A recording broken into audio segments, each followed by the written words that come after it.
Chapter 54. The doctor helped Li Mu apply the medicine and simply bandaged his shoulder. Then he packed up and left. After a while, Lu Hanyin and Wanwan walked into the room. He looked at Li Mu and moved his lips as if he wanted to say something, but stopped on second thought. Li Mu leaned against the headboard and said, "I'll give you the doctor's fee and medicine later." Lu Hanyin shook her head and said, "You're now the storyteller of the tea house. Many customers come here because of you. The tea house depends on you to make money. We can still afford to pay for the doctor's fee and medicine." Since she said so, Li Mu didn't insist. Wanwan trotted to the bed and looked at Li Mu with admiration. She asked, "Young master, did you really go to catch a monster?" Li Mu had just heard Zhang Shan's voice coming from outside. Presumably, the talkative Zhang Shan must have told him everything. He might even add a few more details. He smiled and said, "We didn't catch the monster, but we were almost caught by the monster." Wanwan squatted in front of the bed and said, "Miss has been worried about you these 2 days?" Lu Hanyin glanced at her. "Who's worried? Who's been lying on the wall watching you these 2 days?" Li Mu looked up at Lu Hanyin and said, "I'm sorry. The cases in the yamen come and go all the time. I can't go home most of the time. I've made you worry." Lu Hanyin finally couldn't help but say, "It's so dangerous to be a constable and your body. Can't you just quit being a constable? Whether it's writing or telling stories, you'll be safe. If you go on like this, you'll lose your life sooner or later." Although she knew that demons and ghosts existed in this world, it was only hearsay. She always thought that demons and zombies were things that were very far away from her. Until she met Li Mu could hear Lu Hanyin's concern. After the misunderstanding was resolved, the two of them were not only neighbors but also friends. Her words were completely for Li Mu's sake. However, for Li Mu, being a constable could help him condense his soul. He wouldn't give it up no matter what. Moreover, there was still Li Qing in the yamen. Without her help, Li Mu probably only had less than half a year left to live. Lu Hanyin was only a normal person. The details of cultivation couldn't be explained to her. Li Mu didn't want to explain either. He only smiled and said, "Life is important, but if even a constable is so afraid of death, who will protect your safety and the safety of the common people?" He looked at Lu Hanyin and said seriously, "It's precisely because life is important that it can't be wasted. A person's life should be spent like this. When he looks back on the past, he shouldn't feel regret for wasting his time, nor should he feel shame for doing nothing. Even if I only have half a year left to live, in this half a year, I will do what I want to do, what I should do." A moment later, Lu Hanyin and Wanwan walked out of Li Mu's room. Wanwan turned her head and asked in confusion, "Miss, what does the young master mean?" Lu Hanyin was silent for a long time before she sighed and said softly, "You're still young. It's fine if you don't understand, but you have to know that there are many demons and ghosts in this world. The reason why we can live peacefully here is because there are people like him, silently protecting us in the dark."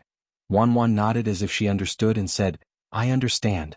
The young master is secretly protecting us. He's injured now. Miss, can I stay and take care of him?" Lu Hanyin nodded and said, "I'll go boil some nourishing soup. Bring it to him in a moment." This wasn't the first time that Li Mu had seen Lu Hanyin's cooking skills, but when Wanwan fed Li Mu spoonful after spoonful of chicken soup, Li Mu couldn't help but have the impulse to marry Lu Hanyin. This way he could drink this delicious soup every day. Wanwan moved a small stool and sat in front of the bed. She put the spoon to Li Mu's mouth and said, "Open your mouth." Ah. Li Mu opened his mouth and she slowly fed the soup to Li Mu. Li Mu originally wanted to drink it himself, but his right shoulder was injured. After applying medicine and bandaging, his entire arm couldn't move. Wanwan saw that it was inconvenient for him to drink the soup with his left hand, so she picked up the bowl and fed him. Ever since Li Mu was weaned, he hadn't been served like this. The little maid was really considerate. He didn't dote on her for nothing these days. Wanwan fed Li Mu soup and asked curiously, "Young master, can a tiger spirit talk? What do zombies look like? The books say that zombies can suck human blood and jump when they walk. Is it true?" Li Mu said leisurely, "They can talk. Not only can they talk, but they can also turn into humans. Zombies can suck the blood of humans, cows and sheep. They don't just jump when they walk. The powerful zombies can not only walk like humans but can also fly." When Li Qing walked into the room, she saw Li Mu lazily leaning against the bed. A pretty little maid was feeding him soup spoonful by spoonful. "Boss." Li Mu almost choked. When he was about to stand up, Li Qing waved her hand and said, "Sit down. I came to see you and give you a piece of fulu. Later you can turn it into talisman water and drink it. After you recover, there won't be any scars left on your body." Li Mu took the fulu from Li Qing and said, "Thank you, boss." Li Qing added, "You can rest at ease and recuperate first. You don't have to go to the government office for the time being. Lord Zhang has already reported that glutinous rice can restrain zombies. It should be of help to the cultivators in Zhou County. When the disaster there is over, the county governor may reward you." Li Mu nodded and asked, "What about Huang Shu and his wife?" Li Qing said, "The Jianghu County magistrates asked people to exchange some medicinal herbs for silver to compensate the villagers. The 2 demons were also released back to the mountain." With the 2 cases over, Li Mu had nothing to worry about. Suddenly he remembered something and asked, "Boss, the magic that Constable Han used to kill the zombie was a Taoist magic art, right?" "Not exactly." Li Qing thought for a while and explained, "In the Fulu school, his branch once had a strong cultivator of the upper realm. Although he didn't create his own Taoist magic art, he left behind a magic art that was close to Taoist magic art for his descendants.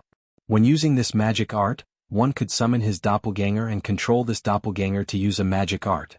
When Han Zhi, who was in the soul condensing realm, used this magic art, he could summon a doppelganger of the supernatural realm. The biggest difference between human cultivators and demons was that there was an endless supply of magic arts. Han Zhi was only in the 2nd realm, but he could kill a zombie that was infinitely close to the 4th realm. Dealing with Lin Wan, who was also in the 2nd realm, was as easy as blowing off dust. Although Li Mu could also use the thunder magic with his soul-refining realm cultivation, it was not as convenient as Han Zhi's. He could summon a doppelganger and stand aside to watch the show. He still had to spend a lot of time practicing the technique of striking people. When his thunder magic could hit where it was directed, predict the enemy's position, and accurately hit a moving enemy, only then would it be considered a small success. Li Qing's gaze swept past Wan Wan and she said to Li Mu, "You rest first. There are still some suspicious points in the case of Zhang family village that need to be investigated. I'll go back to the Yamen first and come see you in 2 days." Li Mu sharply sensed Li Qing's gaze and explained, "Wan Wan is my neighbor. She specially came over to take care of me." Before Li Qing left, the trusting look in her eyes made Li Mu feel very touched. This showed that as his superior she still understood Li Mu. She knew that he was different from Li Si. He was a true gentleman and would not deceive an ignorant girl's feelings and body. Li Mu picked up the paper talisman and said, "Wan Wan, please bring me a bowl of water." The fulu that Li Qing gave him took effect very quickly. The wound on Li Mu's shoulder healed at an unimaginable speed. In just 3 days, the wound on his shoulder had already formed a scab, and there was only a slight inconvenience in his movements. These 3 days were the most comfortable days Li Mu had had since he came to this world. Under Wan Wan's care, his clothes and food were all provided to him. Other than going to the toilet, there was someone to do everything for him. Li Mu finally understood why rich families always kept a few servant girls. This kind of life was simply a land of warmth and gentleness. However, a land of warmth and gentleness was also a hero's grave. Li Mu understood this principle. After enjoying the life of a young master for 3 days, he once again went to the tea house of Yunyan Pavilion. In the private room, Lu Hanyan looked at him and advised, "You should rest for a few more days. It won't be too late to come back after your injuries have healed." "No need." Li Mu shook his head and said, "As a storyteller, the people who like me are my parents. I can't let them wait for too long." Lu Hanyan saw that his complexion was good and did not insist. She only looked at Li Mu with a strange expression and asked, "Then do you mind letting your parents know where you live? Many of them want to personally come and give you gifts. Please don't." Li Mu waved his hand and said, "You know, I'm a low-key person. I only want to live a quiet life and don't want to be disturbed by too many people." Chapter 55. Yunyan Pavilion Tea House. After the rooster crowed, the old man still didn't dare to go back. It wasn't until noon, when the sun was high in the sky, that he walked back nervously. However, when he returned to Clearwater Bay, he saw an unbelievable scene. He saw the 2 water ghosts, the young man who passed by that day, and the Taoist priest working together to steal all his grapes. After a few days, the young storyteller finally returned. Everyone heard the ending of the story of the water ghost and the old man as they wished. Although many people were shocked by the sudden turn of events and slammed the table in anger, they had no choice but to admit that this unheard-of plot was much more exciting than listening to other storytellers. This young storyteller would tell 3 to 5 stories a day. When he reached the last story, in order to keep the guests, he would purposely stop at the most exciting part. Although everyone was angry, they knew that this was the storyteller's way of keeping the guests. At most, they would curse a few words, but they wouldn't rush up the stage to beat the storyteller up. In Yuntai County there was a county magistrate named Li. His family was very rich and raised 7 beautiful concubines. His treasures were piled up like a mountain. One day, county magistrate Li suddenly died. A Taoist priest came to his house and said that he could bring him back to life. The Taoist priest gave county magistrate Li's old servant a paper bag and warned him to look at it only when the situation was critical. After that, the Taoist priest disappeared. When the old servant returned home, he couldn't help but open the paper bag and secretly look at its contents. What was written on the paper was, "If you want to know what was written on the paper, tomorrow at the same time. Be there or be square." The gripping story, the familiar, "If you want to know what will happen in the future, wait for the next episode." The guests below the stage angrily shouted a few times, "Bastard! This again! I'll break your legs," and so on. Then they scattered while cursing. Li Mu slipped out of Yunyan Pavilion through the back door. He estimated that at this speed, he would be able to gather all the anger he needed to condense the second soul in 10 days and half a month. If he had enough courage to refine the anger, he would be able to refine the second soul immediately. He did not know if the tiger demon was bold enough. If it was not, he would have to find other opportunities. Old Wang's theory of survival of the fittest was cruel, but it was a realistic law of survival. Li Mu would not kill demons and take their souls for the sake of cultivation, but if the evil demons were executed on the spot, he would not waste his courage. It was not that there were no shortcuts on the road of cultivation, but one had to stick to one's heart and bottom line. Li Mu was always using Li Qing's words to ask himself. He went to the duty room and saw Zhang Shan, Li Si and Old Wang eating watermelon around the table. Zhang Shan looked up and asked in surprise, "Li Mu, why did you come to the yamen instead of recuperating?" Li Mu picked up a slice of watermelon and said, "The boss gave me a fulu for treatment. I'm almost healed." Zhang Shan shook his head and said, "You've just recovered and you're already here. You're really getting more and more diligent." Old Wang asked Li Mu while eating the watermelon, "Where did you learn that glutinous rice can restrain zombies?" "I've looked through hundreds of books but I couldn't find any record of it." Li Mu said, "A Taoist priest told me when I was young. It might be his secret method." "It's also possible." Old Wang threw away the watermelon peel and said, "You have to write this down in the Encyclopedia of Monsters in the 10 Continents. Later on, when people encounter zombies, they will have one more way to defend themselves." He wiped his mouth and asked, "By the way, did you take the zombies' courage?" Li Mu was stunned for a moment and asked, "Zombies also have courage?" "Zombies have been dead for so long that their spirits have long been scattered." "Of course not." Old Wang shook his head and said, "But you don't think that zombies only suck human blood when they harm people, do you?" Old Wang read a lot of books and his knowledge was much broader than Li Mu's. Li Mu looked at him and asked, "What else?" Old Wang picked up another slice of watermelon and said, "White zombies and black zombies only suck human blood. They just became zombies not long ago and can only suck human blood. But jumping zombies are different. Not only can they absorb the moonlight to cultivate, but they can also absorb the human spirit when they suck blood. A jumping zombie with decades of cultivation has accumulated a lot of people's courage in its body. It's much more useful than monsters," Li Mu said regretfully. "Why didn't you say so earlier?" Old Wang shrugged. "You didn't ask earlier." Li Mu really didn't know this. If he had known earlier he would have asked Hanja to burn the zombie later. But on second thought, old landlord Jiang was different from those jumping zombies with decades of cultivation. He had died less than half a month ago and had only bitten 1 person and 2 sheep. There shouldn't be much courage left in his body. Thinking of this, he didn't feel so regretful. It's not too late to know now. Old Wang finished the watermelon quickly and said, "The zombie disaster in Zhou County hasn't been solved yet. If you go to Zhou County now, you should be able to absorb a lot of courage. Many cultivators in Beijun have gone to Zhou County. In addition to helping to quell the zombie disaster, they should also have the same idea." Although the courage of the zombies in Zhou County was very attractive to Li Mu could still weigh his own weight. A jumping zombie almost killed him. Zhou County even had flying zombies. Wasn't it better to follow Li Qing and kill a few evil monsters? There was no need to take such a big risk just to take a shortcut. However, Old Wang reminded him that there was nothing wrong with reading more books. If Li Mu was as knowledgeable as Old Wang, he wouldn't have wasted so many opportunities. He looked at Old Wang and said, "What books have you been reading recently? Recommend a few to me." Old Wang thought for a moment and said, "Picking Flowers, A Curtain of Spring Dreams, Beautiful Empress of 10,000 Demons, and Strange Stories from a Chinese Studio.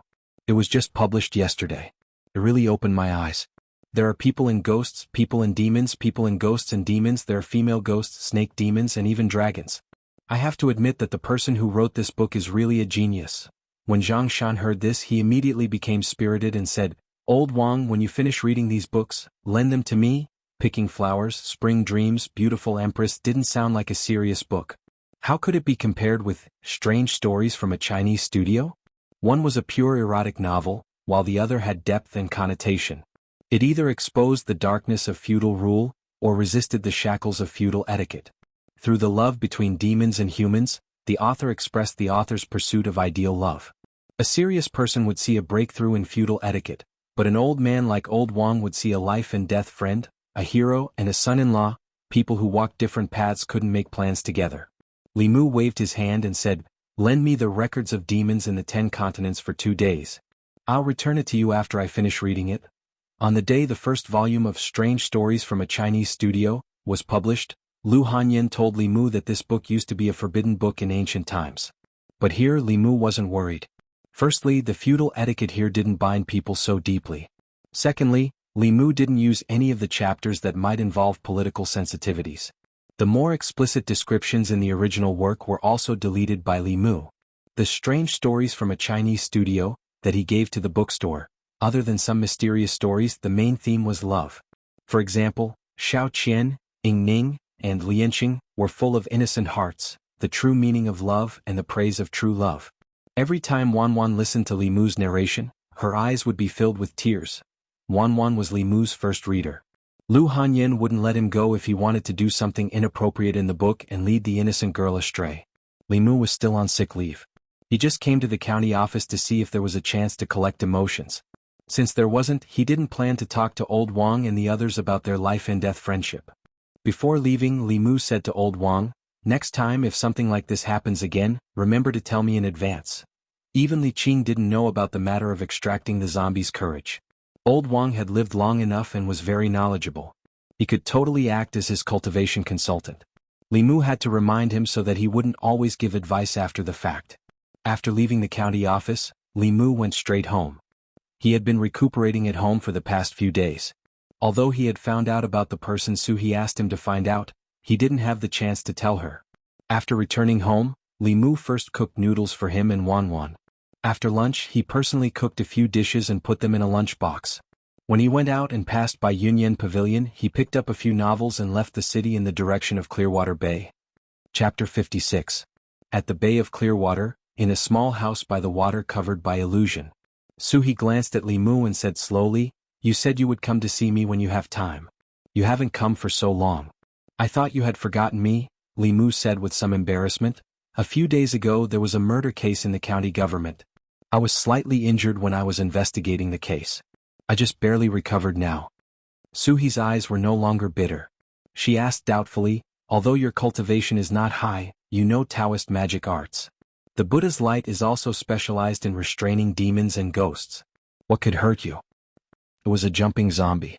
Li Mu explained, I haven't fully mastered the thunder method. It's not easy to use it in front of outsiders. He didn't continue the topic. He put the food box on the table and said, Before I came, I made a few dishes. Have a taste. Su He suddenly became interested. She floated to the table and said, I haven't tasted food for 20 years. You are so considerate. Li Mu just felt that it was not good to come empty-handed. But he was poor and had nothing to give her. The only thing he could give was his cooking skills. Although Su He had the body of evil ghost, her cultivation had reached the middle 3 realms. It was just a matter of a thought for her to condense a body. Even if the condensed body was fundamentally different from a living person's body, most of its functions were the same. Li Mu sat at the table and asked, How does it taste? Su He's eyes flashed and said, Even if you say you are not a constable but a chef in a restaurant, I will believe you. Li Mu smiled and said, If it suits your taste, I will bring more next time. Su He reached out her hand and said, It's a deal. Li Mu reached out his hand and clapped with her hand. He said, It's a deal. Su He ate slowly. Li Mu thought of the purpose of his visit and said, I've found the person you asked me to inquire about last time. Su He paused in the middle of picking up the food and asked faintly, Is he still in Yangqiu County? No. Li Mu shook his head and said, He was only the county magistrate of Yangqiu County for half a year before he was transferred to another county. I heard that he was promoted and even married the county magistrate's daughter. Su-hee pursed her lips. Amen. Li Mu asked, does Miss Su have a grudge against Cui Ming? Su-hee's eyes turned fierce. She gritted her teeth and said, life and death grudge. She did not explain in detail and Li Mu did not ask. He only remembered the name Cui Ming. Su-hee had saved his life. If he had the chance to meet her enemy in the future, he would figure out the whole story and think of a way to avenge her. Su-hee's expression quickly returned to normal. She glanced at Li Mu and said, you are different from those men. In the future you don't have to call me Miss Su. I am a few years older than you. It's not too much for you to call me sister, right? Li Mu thought to himself that she was more than a few years older than him. Even if she was in her teens when she died, 20 years had passed and she was now in her 30s. There was a difference in seniority between the two of them. Seeing that Li Mu did not speak, Su-hee looked at him. Why are you unwilling? Li Mu thought for a moment and asked, how old were you when you died? Su-hee was startled at first, then she said angrily, I will always be 18. Demonic ghosts were different from humans. It seemed that age could not be calculated according to human standards. Li Mu hurriedly said, that's not what I meant. Then what did you mean? What I meant was, sister, are you full? If not, I'll go catch a fish from the lake and roast it for you. Just catching a fish and roasting it was tasteless. Fortunately, Li Mu had thought it through. He had considered Su-hee's taste and prepared some seasonings at the bottom of the food box before he came. Although there was not much variety, it was enough to roast the fish. Su-hee finished the food Li Mu brought and ate 2 more roasted fish. Only then did a satisfied expression appear on her face. Li Mu went to a faraway place and began practicing the thunder technique. Su-hee knew him inside out. When it came to practicing Dao techniques, Li Mu had no need to avoid her. Moreover, this place was far away from the county.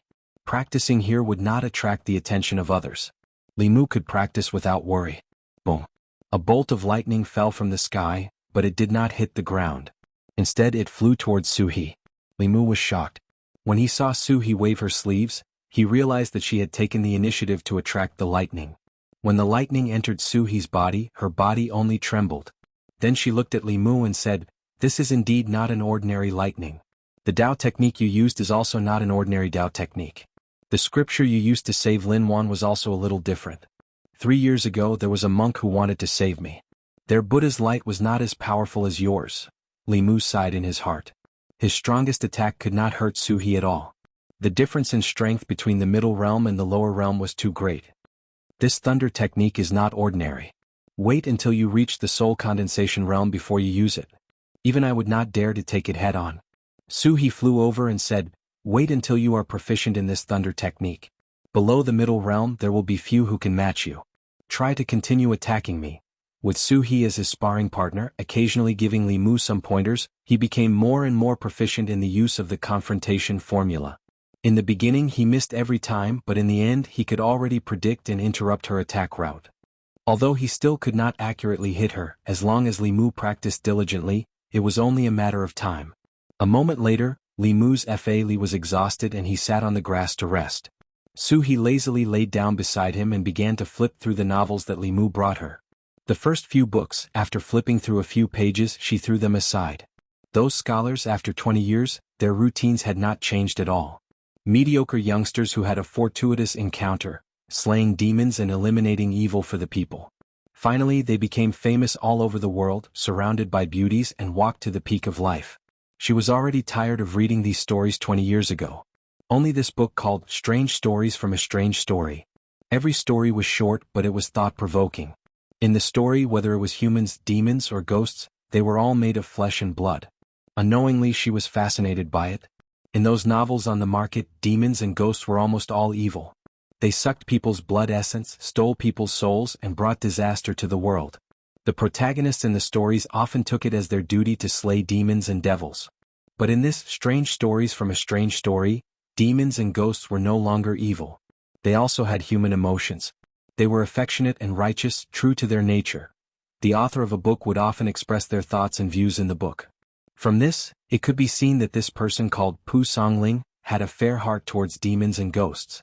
Su-hee looked at Li Mu and asked, is there more at the back? Li Mu turned his head and said, only 1 volume has been published so far. I don't know when the 2nd volume will be published. Next time I'll give you the manuscript at the back. Su-hee was slightly stunned.